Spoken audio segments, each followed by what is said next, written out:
welcome to the Learning Experience Operations Show. I am very excited today to be joined by Maier. Brick has extensive teaching, education, and technology experience, and currently he is the Director of Enterprise Learning and Development at HeatSpring. Welcome to the show, Brick. Hello, Jason. It's great to be here. Great to have you here. So I want to start with a simple question, but it's possibly the most important question. You've been doing this work for a little while. But what was the thing that got you really interested in doing this? Like what sparked your passion and what has kept you into it? I tried to go fairly far back in my career where I started as a classroom teacher in inner city Los Angeles, where I was a volunteer teacher for 2 years as a middle school teacher, self-contained 6th grade classroom, taught all the subjects, and was really young and didn't know a lot about pedagogy, teaching. I was just making mistakes every day, trying to learn how to teach and be a teacher. But the interaction I got to have with my students was that thing that set in motion why it's important to design these experiences and to help people grow. I think when you're in a classroom and you're working with students, you can see the growth and you can see them interacting with each other and you get to build trust. And there's a lot of feedback that's just happening right in that moment. And if I can take that and fast forward to 2025 and distance learning and online learning, we try and create a learning environment in a classroom, but we're measuring those things through different signals that I got it firsthand in person, kneeling next to my student's desk when they got something and they understood something. And I was like, oh, okay, great. And then, so that spark for me is what's kept me going. And 20 odd years later, I'm still fascinated by helping people learn. I just have a different toolbox for measuring how they're learning. And honestly, the stat spark of excitement looks a little different for an adult learner than a 6th grader, but yeah, still the same fundamentally. Yeah. And so maybe you could walk us through what your work is like now. What are you doing on a day-to-day basis? Who are the learners that you're serving? Tell us a little bit about kind of what you do. Yeah. So HeatSpring is an online learning platform primarily for renewable energy. And so we work a lot with workforce development and folks getting certifications in solar or building professionals, BPI certifications. We have a number of nationally recognized certifications that our courses help people prepare for passing tests and getting certified. And so they're adult learners. We have about 350 courses, half of which are free, and then half of which are paid and bundled and are really rigorously designed to prepare them to pass a nationally recognized test. And my role in that is working with a lot of instructors and subject matter experts on the building out the course and building out the assessments and helping them hone their expertise into a course that can be delivered and picked up by a student so that they successfully pass that test, or someone who's curious about clean tech, renewable energy. I mean, we have folks coming in from all different pathways, and a lot of those folks might come in at our free course offering, building out fundamentals in solar or geothermal, heat pumps, batteries. We have a whole array of courses, and each of those has its own outcome based on what our students want. And it sounds like you are involved in everything from really determining what the offerings should be to match the need, to working with subject matter experts, to creating these programs. Is that accurate? Yeah. I work with Brian and Britt and others at HeatSpring to determine the mix and that kind of forward-looking course development pipeline, where it takes us a while to build a course or build out an offering in a certain area. And so we talk about where should we focus our efforts or build out. And then I get into the block and tackling of all right, here's an instructor with a certain expertise. They have this body of knowledge or materials that they're ready to turn into a course. And I work with a wide spectrum of experience in teaching. Some haven't taught at all, and this is their first time. And so I provide a lot of scaffolding on course development. Others have a lot of experience delivering instructor-led training in person. So they might have a lot of slide decks, but this is their first time translating that into an online offering. And then I'll have another subset of folks that are got courses on all major platforms, total pros, and I'm mostly just walking them through our system and giving them tips and tricks. So I have to adapt to what their background is.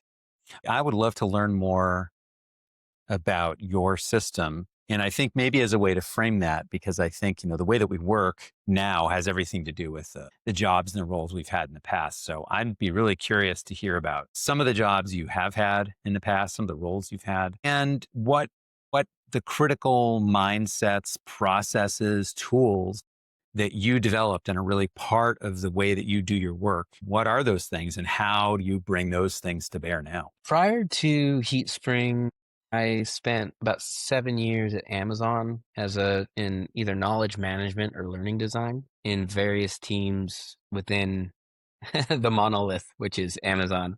Mhm. I'd never worked in delivery. So whenever I told people I worked at Amazon, like, oh, I just got a package from, I was like, I was not, it was like I was somewhere else. I didn't touch delivery at all.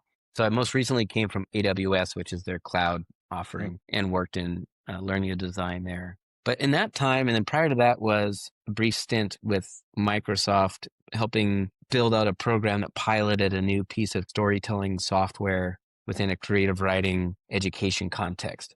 And that was an interesting period because it was short term, but it served as a bridge from when I was primarily a filmmaker and teacher mm, of filmmaking to teachers. So I spent time in LA training about 500 teachers how to bring filmmaking and animation into the classroom with off the shelf, everyday accessible tools, mm, but centered on reading and writing. So I did that for a number of years, even had a Kickstarter. He sold kits, like was an entrepreneur, mm, had a website, package shipped, all these things all over the world. But then that came to natural conclusion, and I started entering into digital storytelling with this Microsoft project. And I started to see like, oh, you can transfer storytelling, writing, critical thinking in this way. And then that ended up, and I was like, okay, I worked with a major tech firm, and it seemed to go okay. I'm gonna try and like work at a big tech place. And so I applied for mm, Amazon, got that, and I will say that the first few months at Amazon felt like imposter syndrome because I mm, came as a teacher of record. My background was a mm. teacher, filmmaker, working with nonprofits and doing this kind of work. And then I felt like David Attenborough was narrating my walking into a conference room. He doesn't know where to sit or look. He's not quite sure if he should be typing in this meeting or even have his laptop. It just felt like there's going to be a red button that they hit and that the chute's going to open and I'm just going to drop through the floor and they'll be like, sorry, we this was all a test and you didn't pass. But that was just kind of typical of like being new to an environment. And I Mhm, realized that like the critical thinking, looking at something from an oblique view. The creative mm, storytelling was something that was unique that I was bringing to Amazon. And then mm, what I learned at Amazon, and it was like drilled in, was like the data driven approach to is what you're designing building out the skills that you said it was going to? Are the learning outcomes you said that are happening at the front visibly demonstrated at the end?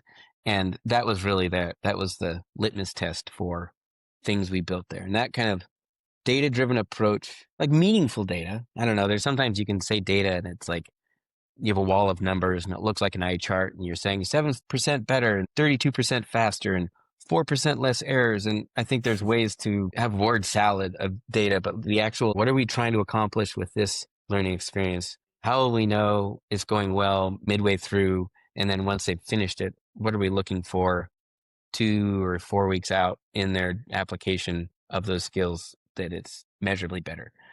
And doing that for 6 years across teams and hundreds of projects helped me burn that in. I think I bring that to HeatSpring as well. It's just like a data-driven approach and assessment-driven approach. The questions that you ask to identify gaps in knowledge are what will reveal whether someone understands it or doesn't. And so we've learned that the quality of the questions you're asking and mhm, trying to get at gaps are what determine how good the learning experience is. If you're not really putting formative and summative assessments in front of students to interact with, you're flying blind a little bit in not knowing the quality of the learning experience. And that was something that Amazon built in. I worked on two projects that were like internal learning libraries and internal learning universities to build a collection of resources that people could come to. And a lot of that centered on just principles of standardizing the process of making learning artifacts so that yeah. we're all working from the same page so that the library ended up having a similar output and format. And just simplifying, just reducing redundancy Amazon had this internal wiki that anyone could write to and build to, which was great for speed, but terrible for like, source of truth. And you'd get two glossaries of acronyms for the same program, and they're like finding acronyms differently. And you're like, well, whose is it? And then the program manager who's like left and abandoned. It's the same thing for any program. It's how are you updating it and keeping it up to date? I experienced what happens when something falls out of date and you lose trust on that content. So those are some of the things that I think I try to bring into HeatSpring, which is fundamentally different. We're a smaller operation. We're 350 courses. We can manage those things a little more easily than something like Amazon, which was just all about scale and speed and adaptation. Right. So how are those? I mean, you mentioned lots of great things here. Data-driven, assessment-driven approach, one where you're using critical storytelling, leveraging your film background, but also your teaching skill, like the skills that you had as a teacher in the classroom, understanding pedagogy. These are all things that I've written down, asking good questions. It sounds like of students, but I suppose also of subject matter experts, right? To help kind of figure out exactly what you're teaching. And then these systems to run things in an organized way, that it just doesn't get wonky and out of control and chaotic in terms of how things are standardized. So how are those things harmonized in your work now at HeatSpring? How would you characterize how those come together in your work? One element that I built out that's been helpful in my initial kind of kickoff call with a subject matter expert is a kind of toolkit or framework for thinking about a course and trying to meet them where they're at with the resources they have. And a lot of times we work with a lot of folks who are incredibly smart and have built out years of experience in a field where they're not in front of a computer. They're well-versed in software. They can use it. Some of these backgrounds, like they require that they know how to use software, but they're fundamentally doing their work in the field, and they're on a in roof. The field, roof battery. I mean, you think about utility scale, solar utility with a battery storage with a bunch of storage containers, or CNI, like rooftop solar, or geothermal, like a drilling rig is backing into a field and drilling.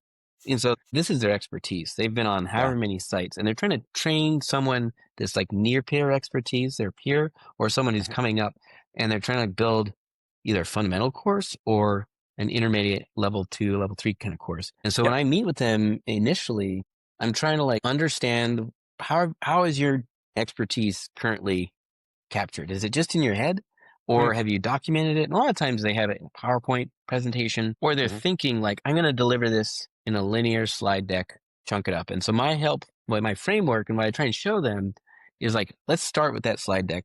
That's a really great model. People understand it. We can build toward that. We can export that as a video. And HeatSpring is kind of a video first streaming platform. So you're going to interact with a lot of our content through a video. However, there's a lot of other ways you can deliver knowledge. So I'll say, okay, let's start with this slide deck, but do you, in your pocket, your smartphone, have you ever filmed or captured photos of you out in the field demonstrating something? And this is something we're kind of pulling in from YouTube, really, where someone's like, hey, what's up, everybody? I'm just going to show you how to do. And those videos are incredibly powerful for learning something in the field with your hands looking at. And that's so relevant for what we do. So I'll ask them, like, do you have that? And then a more formalized version of that, like within your company, or do you yourself have drone footage? What does the field footage look like? Is it on your phone? Is it from a drone?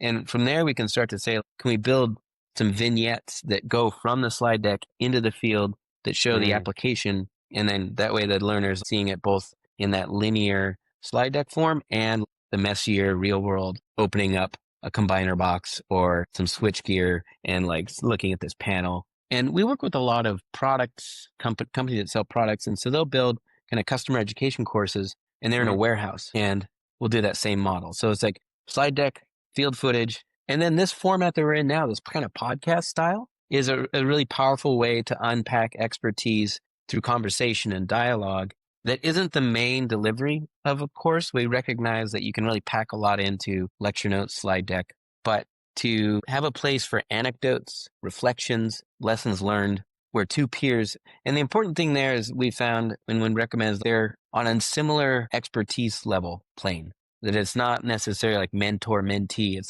two folks who've got decades of experience who are chopping it up. They can go right into it. And that helps append that to the end of a lecture. And so we start to kind of like, when at the end of that call, I can say, a course on HeatSpring can be the foundational backbone is a slide deck. It can be augmented through field footage. We can drop in podcast style exchanges where relevant. And then if you're software based in what you're teaching, then we're going to do a lot of software tutorials, screen capture, narration of how you design single line diagrams in this specific software. And then if they have like CAD models, we can drop that in like a screen recording modality. So that's a way I think about deconstructing a course and presenting it back to them and saying, you actually have access to all these different ways of teaching that are beyond just the PowerPoint, that scale in their level of effort. Because some of these things take a lot of time to make. Others are really quick, and trying to be helpful in navigating. The other thing I should say, Jason, is that our subject matter experts are not full-time teachers. So when they're like, I'd like to create a course for HeatSpring, they're going to do this on nights and weekends and when they have time. And so I'm trying to present solutions to them that are finding that balance of effective pedagogy and not making them crazy around spending, I can't believe I'm still working on this. Because if you're a dedicated learning designer, you could spend, I think ADT says like 70 hours for 1 hour of e-learning. And that number's come down with AI, but it's still slow. And I'm dubious of anyone who's talking about how AI is like a one press button and you've got your course. And I don't think so. Because, you still need a lot of revision. And that's kind of the balance, what we're trying to find. Yeah. Getting their expertise out of their head and into a format while managing their real life time constraints. Yeah. And it sounds like, you talked about the last point that we were talking about. The last thing that you said was that you learned at Amazon systems to run learning operations. And it sounds like you are starting in your conversations with subject matter experts who are not expert teachers necessarily with a kind of a packaged system. It's not a blank page. It doesn't have infinite options. There's modularity. Those modules are arranged in ways that work because you've seen them work. You can show them, I would imagine, examples of how they've worked. And I like the idea of this being a toolkit or a framework because it's something that you've done a bunch of times, that their peers have done, maybe possibly more importantly, a bunch of times, that they've been successful, and that your toolkit and framework has all the necessary elements in the order that you'd want to have it, probably would imagine with some flexibility. But it gives them something to get their hooks into, to understand what is this thing that we're doing and what do I need to do to make it work? It sounds like you've created a nice package for them. Yeah, and it's that initial overview helps them see what their course could be. And then I've got a couple other secondary calls or support resources that are more granular that are like, okay, I'm going to leverage some of these new AI workflows to help analyze what you've given me. And then I can get back to you a proposed course outline, terminal, and enabling learning objectives. And these are all new vocabulary terms to them potentially. They might not know why those are so critical, why I would present those to them as like, we got to think about these things first. And so let's analyze what's come back. And does the sequencing make sense? And these outcomes, do those match? Like, are these objectives that are kind of embedded into each of these modules, we're going to be working backward in our content to meet those. Are those right? Because if those aren't right, then we're going to wander off and our course no longer measures what we said it was going to measure. And then getting into actual artifacts that I start presenting to them in this kind of modified, compressed, simplified ADDIE model. One of the things that I didn't bring from Amazon or like maybe a more traditional learning and design team at a corporation was a very formal, rigid structure, like an ADDIE model. Not to say there's anything wrong with that, but I have this like battleship versus speedboat tension around how much documentation or rigor do you need. And sometimes Amazon and big companies are like, no, it needs to be standardized. It needs to be this way because we're scaling this out across thousands of employees and thousands of instructors. If we don't follow this, we're going to go off the rails real fast. HeatSpring, it passes through me or Brian or Brett. We can see it. And so we don't need to have as much.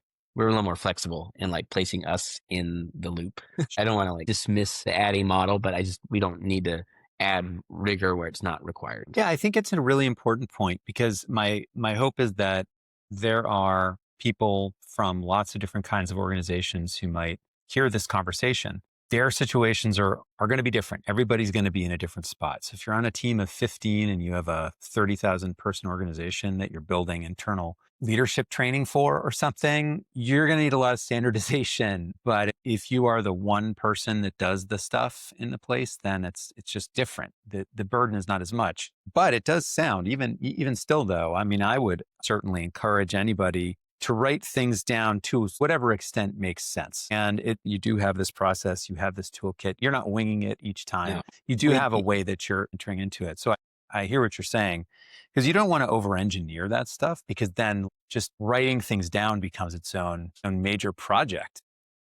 I have this funny anecdote around that. I had a teammate at Amazon who was learning Asana and come from the military and then worked within a pretty large system. And so really just had this had a systems thinking that was like more built out than I had ever experienced. And so she went in and did the most you could do inside Asana to have these auto triggers and logic gates and things. And it was really funny when we were initially testing it out. Like one person on our team would hit add task, and then so many emails would show up and all these things would happen. And then we're like, okay, let's dial it back. Let's not have it do all of those things. It was kind of funny.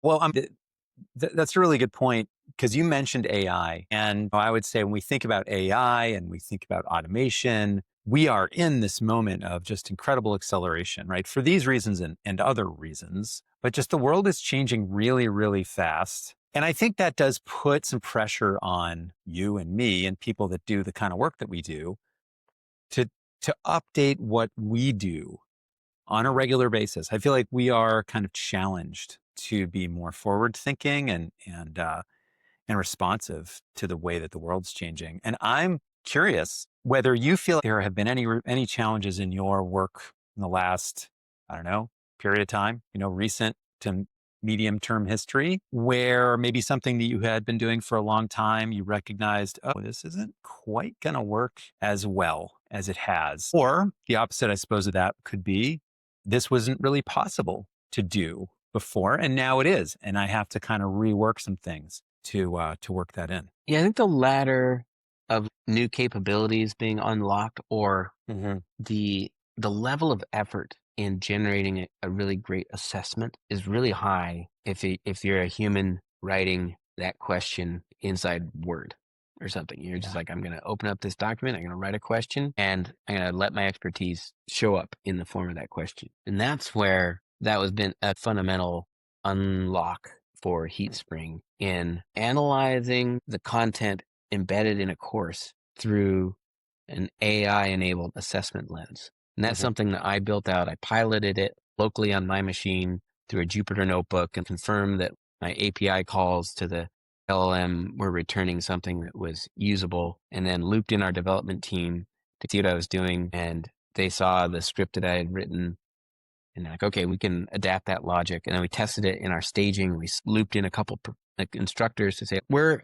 having AI analyze your transcript because we're video driven and our instructors are following our best practices. Everything that they narrate is a close approximation of what's being delivered in terms of expertise. There's not gaps. And so we're going to send that and have it analyzed based on some customized prompts we built to give us back an assessment. Can you look at these and tell us the quality? And that was an interesting point when we were testing this out. This is a kind of a go, no go situation, because if these initial pilot, these instructors, like these assessments are wildly off, they don't work, I don't know how to, but that's not what it came back. Like, these are great. These are so helpful. To save so much time. And and there would be feedback like, that one's redundant, or that seems a little simplistic. And that was us tuning what we were asking the LLM to do. There wasn't an issue of like, okay, we're going to have to incorporate Bloom's taxonomy and give some sliders on complexity now. And we have to look at stem construction, distractors. And we've honed this thing into a nice sculpture of a prompt.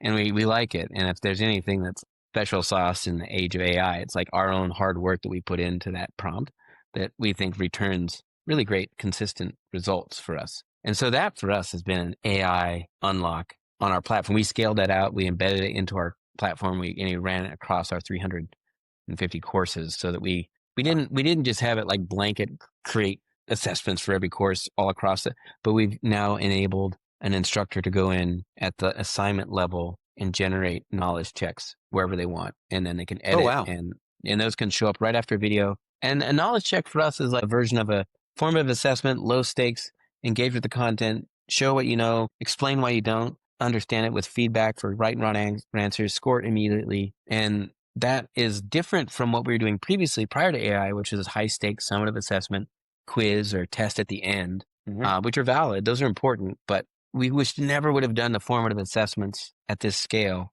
without AI. So that's been a Because it great. was because it was too time consuming Yeah, before. no one wants to write assessment questions. Like, no one wants to do that. It just takes so long. Yeah. And you're like, I just spent 25 minutes on 3 questions or 2, as Yeah. opposed to like, we had like a 90% reduction in time where we would come back Wow. and just be like, oh, here are these 3 questions. And then Wow. rather than them drafting from scratch, they're now modifying the stem or the distractors and then deleting the ones that weren't high quality. And the instructors really liked it because it's way faster. We actually had some who were like, can we export these assessments? Because they wanted to use them in other contexts. And we haven't quite figured out how to bulk export those yet. But I also took that question as an endorsement of quality. They just wanted to use them Definitely. elsewhere. So usually my next question is, and a lot of times this is hard to answer in our industry, but what's the measure of ROI or success? If there's a clear measure, is it 90% time savings? It also sounds like you're out of the middle of that process. If you had been sitting down and writing them in Word, and now they are going by themselves into the system, generating and tweaking and okaying the questions without you even needing to be there, that's you are saving 100% of your time Yeah. on that Yeah, no, task. and we've had it rolled out for I think 7 or 8 months now at this stage, and so we can kind of see on the back end like where these knowledge checks are starting to show up. We have legacy instructors who have to go back to a course and add them, which some are really engaged and want to update their course and they'll do that. Others are like, no, it's good. And that's just, we don't go in and add them for their course. But what we do notice is the new courses in that last 7 months, a lot of the new instructors are adding them in way more than we thought they would. Initially, when we rolled it out, we're like, every third video, just a pulse check, pick. And they're like, every video, they're adding these 2 to 3 questions, takes about a minute of time to put that, and they're skippable for the student. We don't lock the UI and force them to go through these. But if you choose to engage, it's going to be at a minute or 2 minutes of your time in between videos. And we just saw the instructors are adding them. And we thought that was also another metric of this. And then students are taking them. We see that they're engaging with them. They're not skipping them. And we don't score in the same way as a summative assessment where like pass rates and number of attempts and things like that. But we can see how they're engaging with the formative assessments.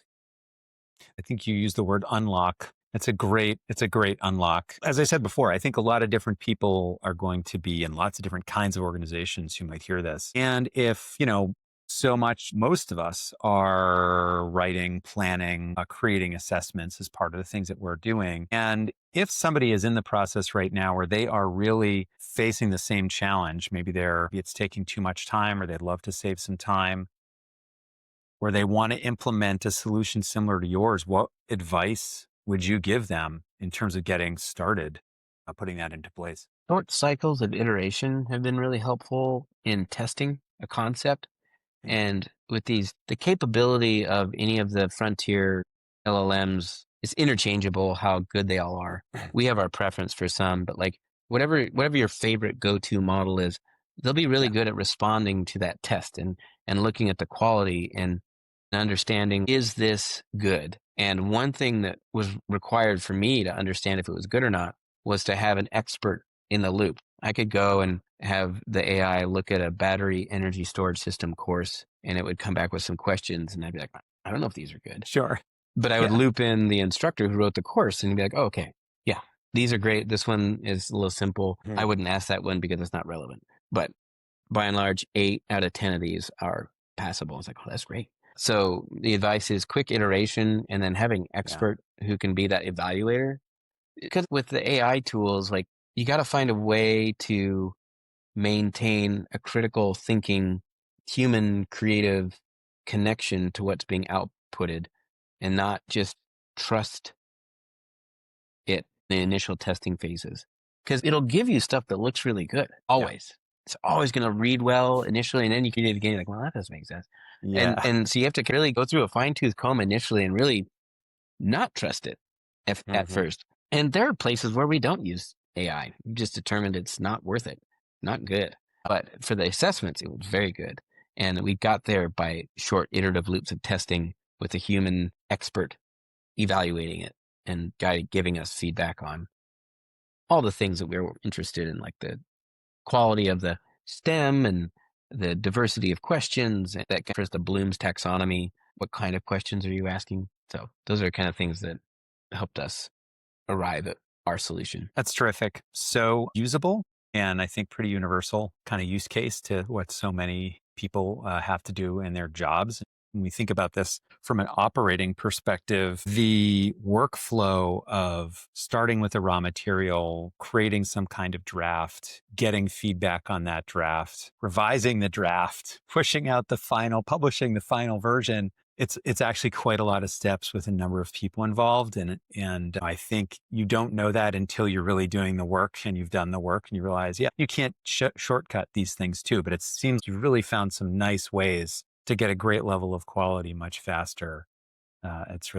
This is very, very useful, very specific tips here. So really appreciate that. A couple quick questions for you as we're getting close to the end here. So one is, what are your predictions? Like I said, things keep changing. What do you think the future is going to look like for people like you and me in the future in terms of our jobs? It depends on the day and kind of what my blood sugar level and if I'm hungry or angry or grumpy. No, I think it's an interesting question to answer in this moment because we are in a peak of something. We're at a level of AI hype that you can get caught up in predicting a future when it's the hype that's the momentum. And so like the enthusiasm for the future is outweighed by the evidence for the actual change. But AI has actual change happening right now. So I'm not dismissing the ways that we're interacting. And what changes for learning designers or folks who think about instructional design or just building a learning experience is increasingly there will be an interaction layer on top of what we build that is independent of what we can control. It is, and right now it could be like, you've got your two windows open and you're kind of chatting with ChatGPT about something and it sends it back. But fairly soon, browsers are just going to have an agent view of what you're looking at. Mm-hmm. And that little chat window is now going to be looking at your course, the course that maybe we designed. And that interaction is happening outside of our course. And just querying other things or trying to understand better. And that kind of interaction is great for the learner, but changes how we potentially build courses and interact with our students. And so I don't know how the habits of learners will change or what expectations they'll bring to a course over the next few years in terms of that little assistant tutor helpful thing that is there to answer your questions or dive deeper or go horizontal in this way or unpack something. And to the extent that you can build that in to a course for them, I think is helpful. We're being conditioned, I think, to start using these interfaces more and talking with our content in a way that's different than the static. I view our courses now as like the Gutenberg press. Just we're typesetting things and we're stamping it and we're pushing it out and we're like, well, we got to update that later. So we have to have systems in place to change it. And we're moving toward a future where it's more dynamic. Learning is more probabilistic and not deterministic. And I think in large corporations, when you have an e-learning, mandatory learning that everyone has to go through, that's deterministic. And it can be, depending on if it's coming from HR or something, we need to make sure everyone goes through this exactly. And so we can say they got it, they learned it, and they can do it.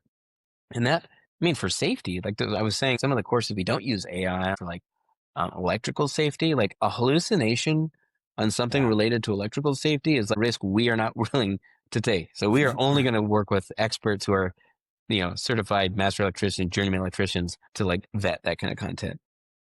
But we are, I think, heading toward a future where high 90s percentile probabilistic learning where not every learner has the same experience, but ends up at a point where they can take a summative assessment where they've can demonstrate they've learned the things. Does that make sense? Where AI is going to give us a different path, and we can have an objective test that we have them take. And then that's going to be, from a learning perspective, that assessment is our way of saying, well, they've demonstrated the outcomes that we set forth, have these skills and competencies. We build a course and we know that we built it in a way that they can approach it from a number of different paths. AI will do that, I think, better and better. And then beyond that, beyond like 2 years from now, immediately there's this Socratic learning mode that people are testing out. And it's okay. It's going to get better. When I looked at it, I think you tested it out as well. It's trying to be a helpful, inquisitive prompter, but it also kind of, you get question fatigue and you're like, why do you keep asking me? So they'll dial it in. And, to the extent that like voice interaction is going to become more common, and synthesized AI voices for those who want to like speak out their learning, they're going to get that. People want to type it out, they'll get that.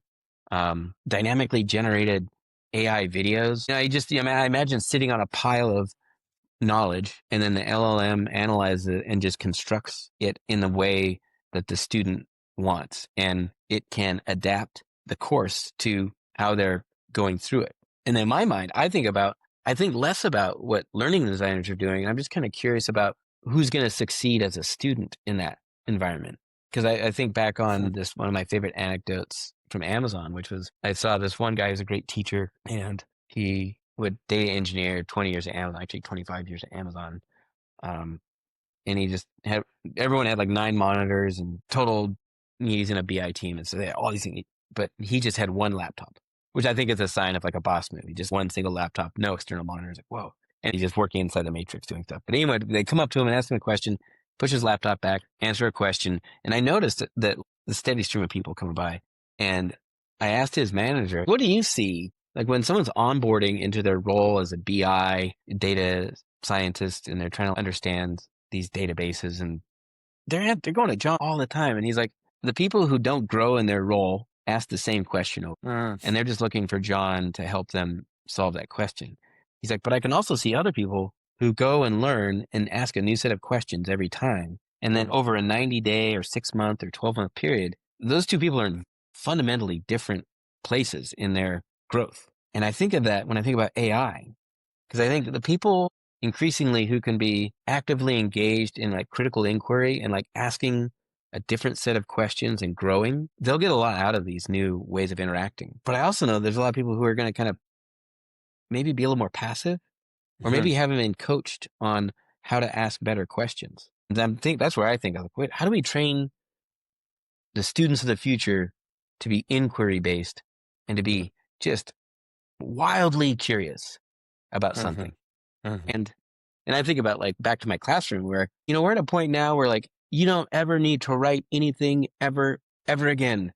Hooray. Never pick up a pencil, never write anything. And how can I do the least amount of work possible to get this grade? Well, it's there. Never write. However, if you do want to grow and learn and be curious and build out a whole new world of things, then let's get really good at asking this question, reading what comes back, doing your own writing and reflection offline, non-cloud-based. I mean, I don't know how often you do this where you just write with a notebook or think outside of the LLM, but it's a different part of your brain. I don't want that to atrophy. So yes, these tools are great, but we need to be curious and help encourage people how to be curious. I don't know. That was a long-winded answer. But no, I actually really appreciate it. And I love thinking about John at Amazon.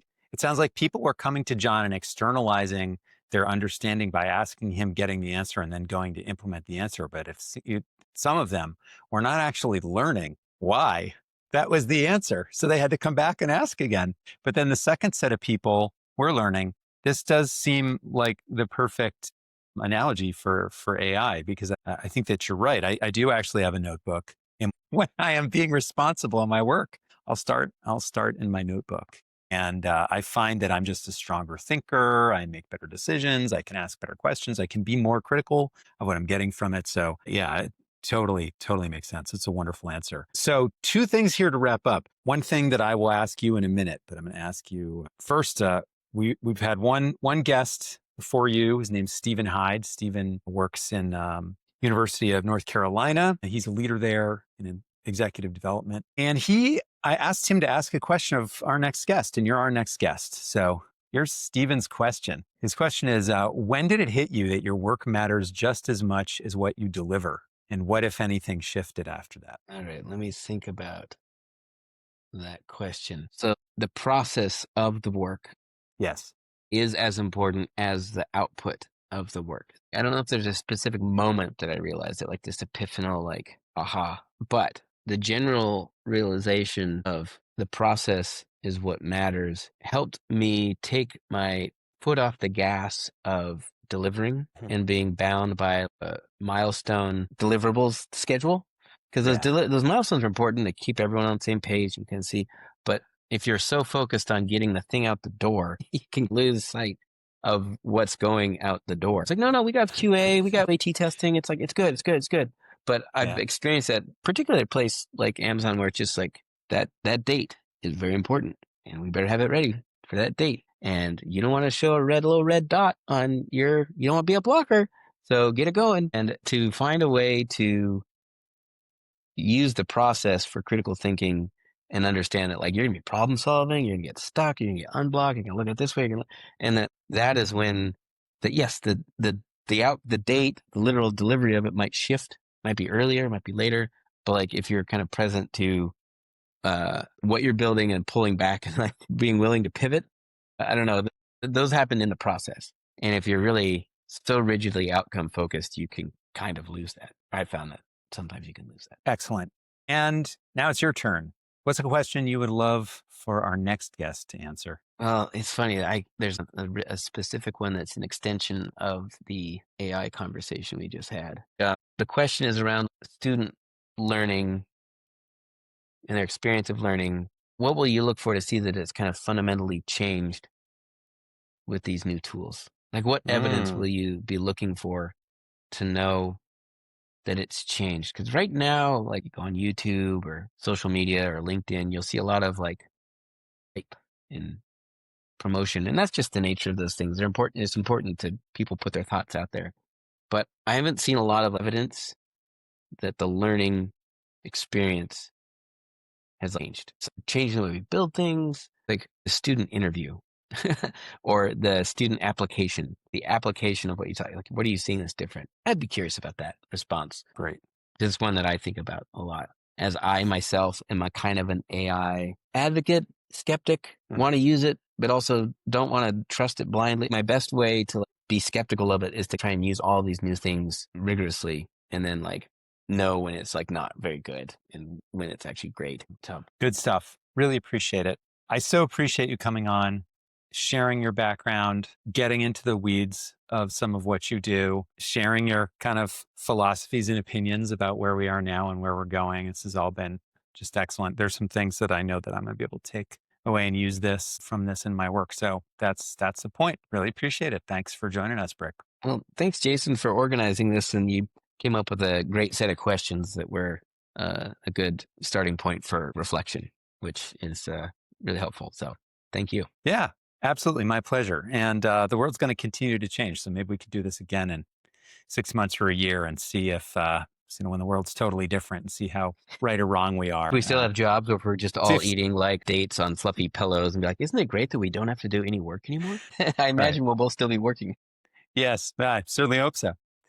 Anyway, thanks again. Really a pleasure having you on. Thank you for listening. And a huge thanks to our guest today. If you enjoyed this episode, please like, subscribe, and share it with your friends and colleagues. I'm Jason Gorman.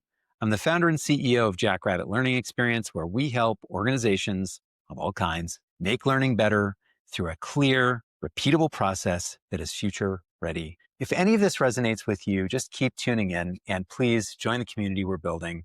I'm looking forward to seeing you next time. Bye.